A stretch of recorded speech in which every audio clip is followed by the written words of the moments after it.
Welcome to Chamber Talk. I have Bryan Rogers with me today, our county administrator. Bryan, thank you for joining us on the show today. Thank you for having me. Hey, we got a really important topic coming up in a few weeks, and I'll get the exact date from you, but it's a SPLOST vote.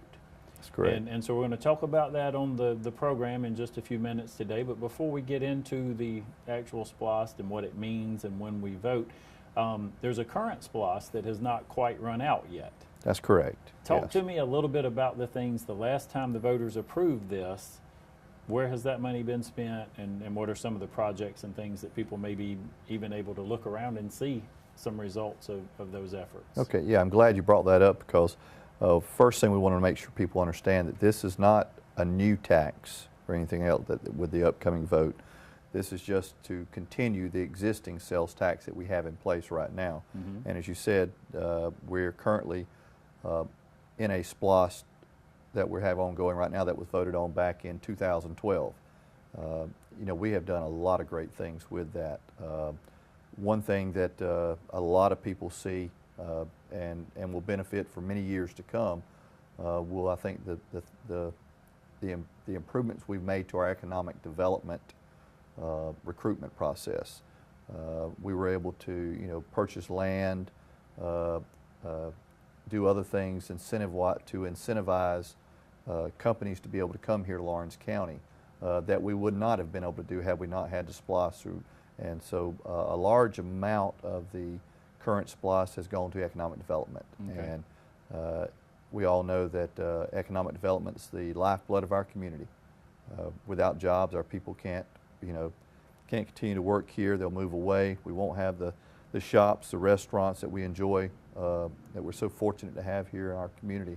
So I think anybody that kept up with things knows that, you know, we've been able to entice several large industries over the past 5 to 6 years that are going to, you know, just provide so much benefit to our citizens for many years to come. Okay. Valmira, Erdrich, Polymer Logistics just recently, Tunics.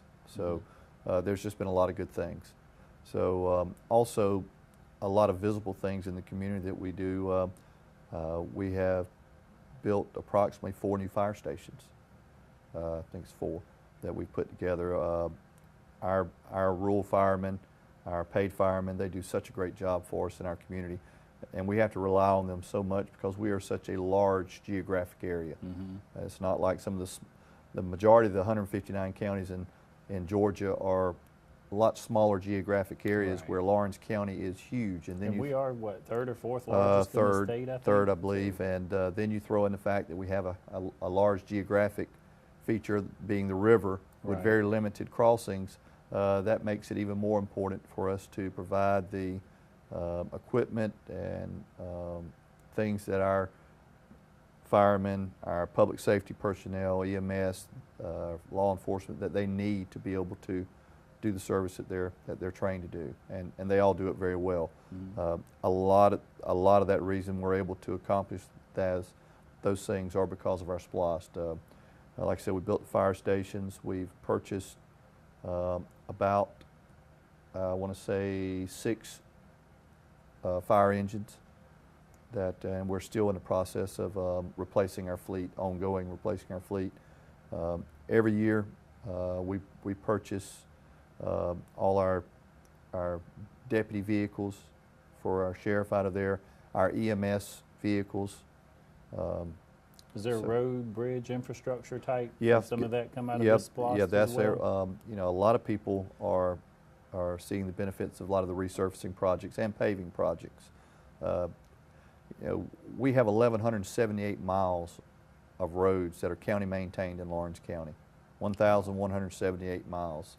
Of those, a little over 600 miles are paved. Well, the rule of thumb says that, you know, the GDOT rules of thumb say that, you know, usually you want to try to resurface those roads every 12 to 13 years. Well, you do the math, that doesn't work at our rate right now. Right now we're doing about 25 miles a year, and that's with our SPLOST funds. Okay. So, you know, and even then that puts us on about a 22-year rotation. Okay. And let's, Brian, just for our viewers that may not know, SPLOST, Special Purpose Local Option Sales Tax. That's correct. So that people understand, and that is different from E-SPLOST or T-SPLOST or Yes. some of the other SPLOST that are out there, because I want to make sure people understand what we're talking about. I read the paper the other day, and in the talk section there, someone was saying that they were not happy with the way the school had spent the SPLOST money, so not to vote for the upcoming SPLOST. Yeah. And want to make sure that folks are aware this is Totally not separate. school, this is not any, this is special purpose sales tax for city and county governments. In Lawrence County. In Lawrence County. And so that's all of the municipalities around us as well. Yeah, Rents, Cadwell, Dexter, Montrose, Dudley, East Dublin, they all get part of this SPLOST and are all using it for these capital type improvements. Okay, So, fantastic. We're going to take a quick commercial break, and when we come back, we'll get into some of the current SPLOST programs and Okay. things that you guys have planned. We'll be right back. Cake Art Studio creates custom wedding cakes, groom's cakes, birthday cakes, cupcakes, and more. Give Beth Kramer a call at 478-275-8508 for all of your custom cake needs. Cake Art Studios creating fabulous cakes just for you. Believe Boutique is all about fashion. We carry a large selection of plus-size, stylish, trendy clothing. Whether it's jeans and tees, or Picos, Tunics, and Leggings, you can find it here at Believe Boutique. Stop by today to see all the latest hot, hip, and fun spring arrivals. While here, be sure to check out our latest accessories. We have a large selection of stacks, chokers, handbags, and shoes. We are open Monday through Friday, 10 a.m. to 6 p.m., and Saturdays 10 a.m. to 4 p.m. and conveniently located at 1817 Rice Avenue in the Williamsburg Shopping Center, directly across from the VA. Believe, Dublin's only plus-size boutique. Bring in a bar of soap for Haiti and receive $2 off your purchase. Hey, welcome back, Brian. Before the break, we were talking about the current SPLOST, and we mentioned that we were going to talk about the upcoming SPLOST. That's correct. So there'll be a vote for this particular SPLOST, again, a continuation of the SPLOST that's in place. I think it runs out in 2018, is that Yes, correct? it does. And then this SPLOST would take over and last until when? I guess 2024. 2024. Yeah. Okay, and when are folks allowed to vote, and where do they vote for this? Presently, early voting is ongoing right now for the SPLOST. The election date is March the 21st. March 21st. But early voting is available at this point in time in the registrar's office, which is directly across from the courthouse. Okay. So they can go in there and vote, from 8 to 5 on there now. So. Okay, and so let's talk about, for folks in Lawrence County, what are they voting for? You guys have met, and let's start with that maybe. How did the procedure take place? I know we've decided, you guys met, the commissioners met, I know the cities met, and they've decided they wanted to approve another SPLOST. Tell me a little bit about that process. How does that take place? Well, we start off by, sending all the municipalities in Lawrence County a letter inviting them to a meeting, and we all come together and kind of discuss about the existing SPLOST, the benefits of it, and look at the continuing needs of our community to show that yes, we all still do need this SPLOST, because there are so many ongoing needs that city and county governments have to have. So that was done in the early fall. At that point, once a decision was made that we were going to ask for a continuance of the SPLOST, we asked all the cities to go back and start developing their SPLOST list. Now, one thing we've always been very careful in this community, both in the county and in the municipalities that have participated, was that we really don't like to see projects come up there that drastically increase operational cost of government, whether it be on the county side or the city side. So our community has really done a great job of that, of allowing our SPLOST to focus on have-to-have type projects. Which is a special purpose That's tax. exactly right. We've always stayed away from those projects that once you build them, there's a huge price tag to operate them. So Okay. we've always stayed away from that. So like I said, the ambulances, the fire trucks, the police cars, you know, a lot of work on courthouses and city halls. All of us have older buildings that, you know, HVAC systems have to be totally replaced out of these things, and roofs and other projects. So, you know, those are the things we looked at. Those are the things we encourage, because we know the citizenry, those are the type we've heard, those are the type projects they don't have a problem funding through a SPLOST, because they realize that if you don't fund them through a SPLOST, then you usually have to fund them through other tax means Well, and stuff. and I did want to ask you that, and it's a terrible thing I think to have to ask, but, and then let's talk about for just a second, just a what if we didn't have the SPLOST? What kind of impact would people see, and where would they see those impacts? Well, you know, the money would have to come from somewhere. Now, where it would come, you know, would it come from significant budget cuts from other areas, or would it come from additional revenue sources that would have to be raised? That would be something for the commissioners or city council members to do. But when you're talking about to stay current, we have to buy 7 sheriff department vehicles each year. We buy an EMS unit, one EMS unit 1 year. The next year we have to buy 2. That way, that keeps us about the when one gets 200 and something, a little over 200,000 miles on it, we can roll them out. Right.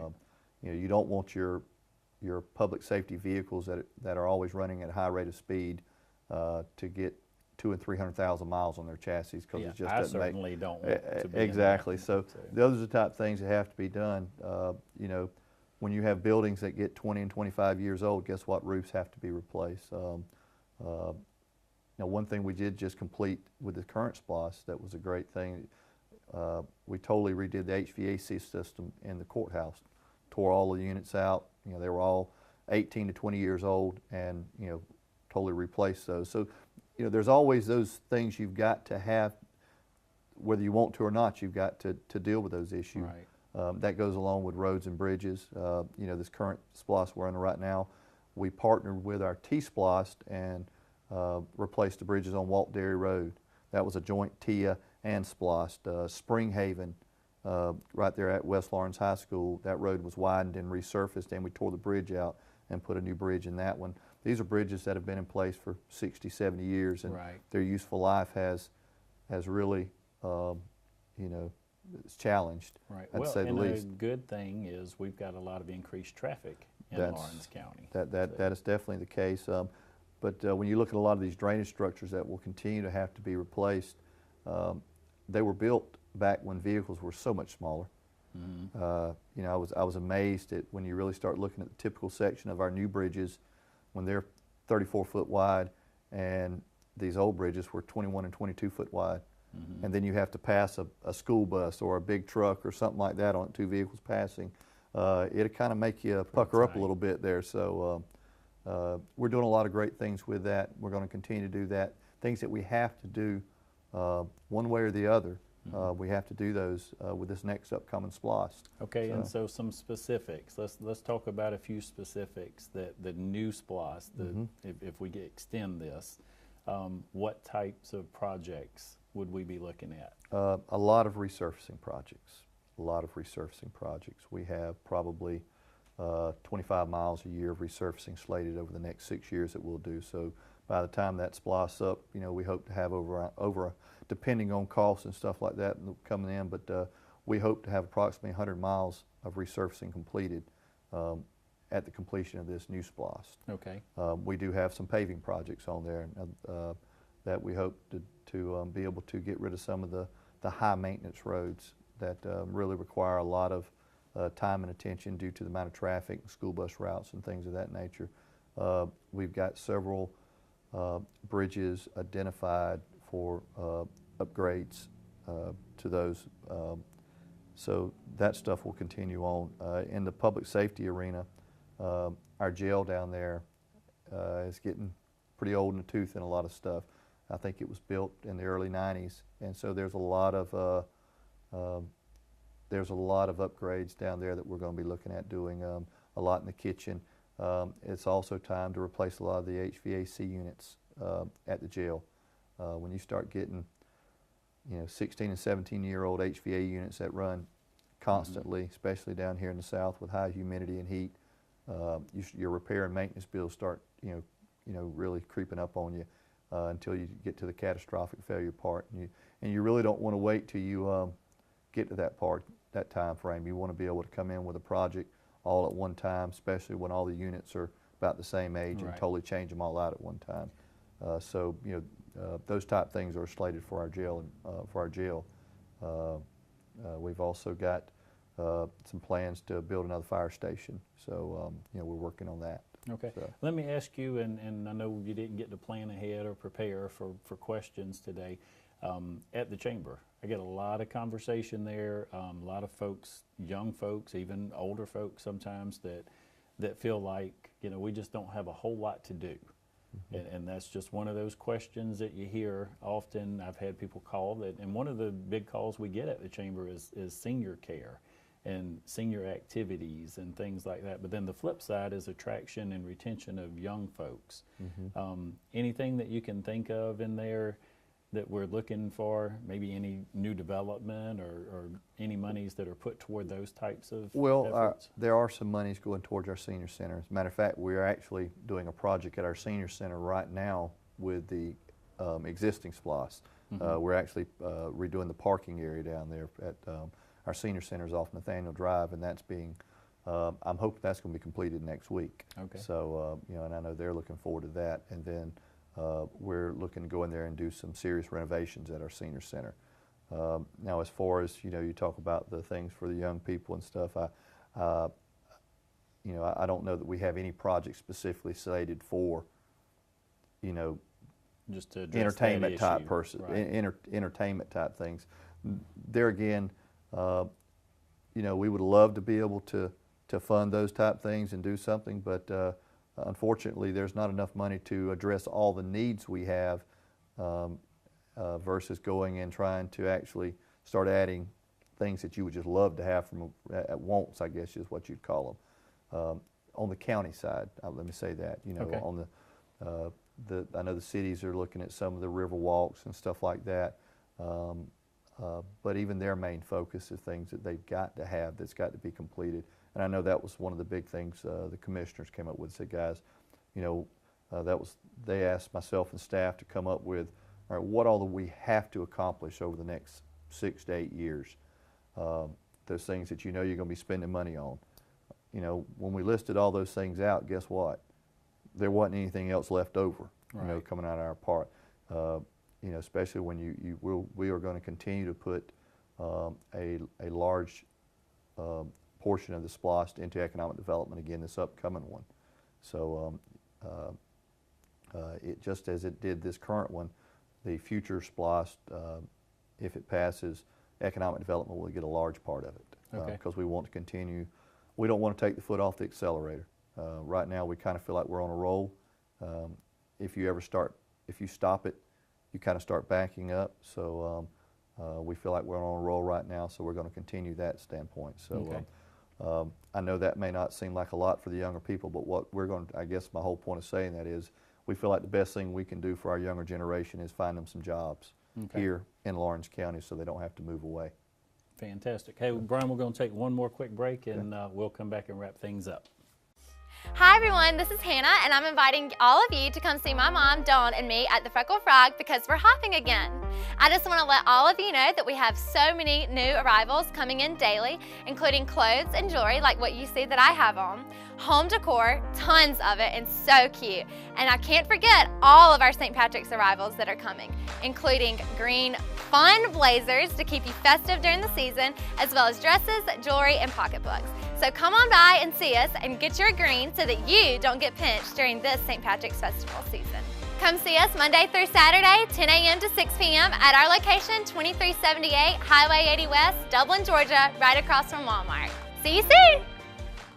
Mid-State Pools and Spas knows pools, in-ground pools to above-ground pools. Mid-State Pools and Spas has over 35 years in the industry, building more than 3,000 pools. Now, we build all our own pools, never subcontracting the work out. So if you're ready to build a pool, renovate a pool, or you need weekly maintenance or liner replacement with a full 20-year warranty, call the professionals at Mid-State Pools and Spas. Visit our showroom today at 2273 Veterans Boulevard in Dublin and see the new line of Marquis Spas. For the ultimate in hot tub experiences, choose Marquis Spas. Also see our new selection of casual patio furniture available now at our showroom, Mid-State Pools and Spas, where we know pools. Hey, welcome back. We're just had a wonderful discussion today about our county, the future of our county, and a lot of the projects that we're working on, some of the past successes. And speaking of past successes, we've had a very good 2016. Yes, Lots of things to pat ourselves, I think, on the back. Of course, we've got a lot of work to do. But Bryan, talk to me just a little bit about some of the successes as a county that we enjoyed in 2016. Well, certainly one of our I would say our greatest success was landing Valmera, the phase 2. We already had an existing Valmera plant here, but landing that second phase of Valmera is going to be a game changer for our community for many years, as well as polymer logistics. Right. So I don't want to, to me, like I said, I'm all about the jobs for our community is what's great. But we've also been able to do a lot of other things with our SPLOST that I think is something to be said for our community. We totally revamped our new 911 system. There's not a lot of counties in Georgia or cities in Georgia, including the metro areas, that have the advanced capabilities that we have now with our phase 2 technology. So, we now can receive video texting over the, our systems with the advent of the smartphones. Our system is now tailored more to mobile phones and smartphones than it was to the landline phones. Right, Because when 911 came around, everybody had landlines.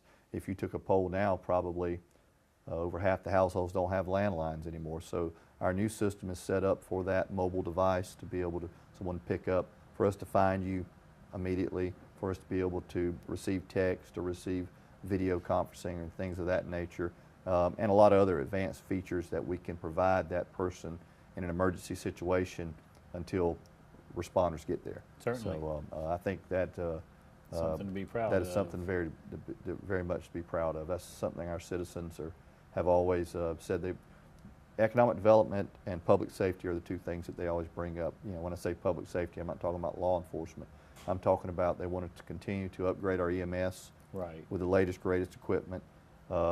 The most advanced personnel, which we have. We have some of the best paramedics and advanced EMTs anywhere. And our hospital received several awards. And we work great with our local hospital. And there again, it goes back to the thing of we have such a large geographic county. We can't just do the old snatch and grab thing and pick you up and get you to the hospital as soon as we can. You're in Cedar Grove, or if you're in Mentor or someplace like that, you may be a 30-minute ride away. So we've got to be able to start treating you and sustaining you before you get to there. And so some of the advanced equipment that we have that's telecommuting, and it's getting all your vital signs and all the information to a doctor in the hospital, and then he in turn is telling our paramedics stuff, what drugs to push, what to do. So we're treating even you before you get that's there. exactly. So when you get to the hospital, you're already, they know what's going on at the hospital. You already have been getting a level of treatment, and I think it's critical. But it goes back to having those dollars to be able to purchase that type of equipment, and that's what our citizenry has always said that they want. That's important to us. Bryan, again, thank you so much for coming on the show today, and I always like to end our show by giving our guests an opportunity just to speak to our viewers and to share a message. And if you would, just share a message with our viewers, maybe on behalf of the county and the county commissioners. Yeah. Well, first of all, thank you for having me. I guess one thing I wanted to say was, it's an honor serving the citizens of Lawrence County. We have a great community. I've been here for almost 16 years now, and this is home. And one thing I think we have great with our county commissioners is that we want citizen input. A lot of time we feel like we're up there trying to make decisions that we wish we had additional input, but you just can't get people to participate. Right. So if there's any one thing I'd like to say is, if you'd like, get involved. Come to our commissioners meetings. Come to our workshops. Good point. When are those meetings? Let's make sure we share. The first Tuesday of each month at 5:30. First Tuesday of each month at 5:30. Or if you have questions, just come by the office and sit down and talk with me. And we have a very transparent government. Right. I feel like we operate one of the most efficient governments anywhere. It's a pleasure to show people that. Well, and you guys are very accessible, Yes. and you and Lance both do a great job. You That's participate in the exactly right. Chamber First Friday breakfast. You're there to share information, to answer questions. Except when I'm late. So we're working on that. We'll get you there. But please, if you have questions or comments, I would much rather you call me and get the information straight Sure. from the horse's mouth than get it from the coffee shops, because a lot of times it may change a little bit by the time it gets down there. So please get in touch with us. If you want to participate, do so, and help us serve you. So. Hey, thank you again, buddy. Thank We you. appreciate you, and thank you for joining us. I always like to end our show by reminding you that it's a great day for business in Dublin, Lawrence County.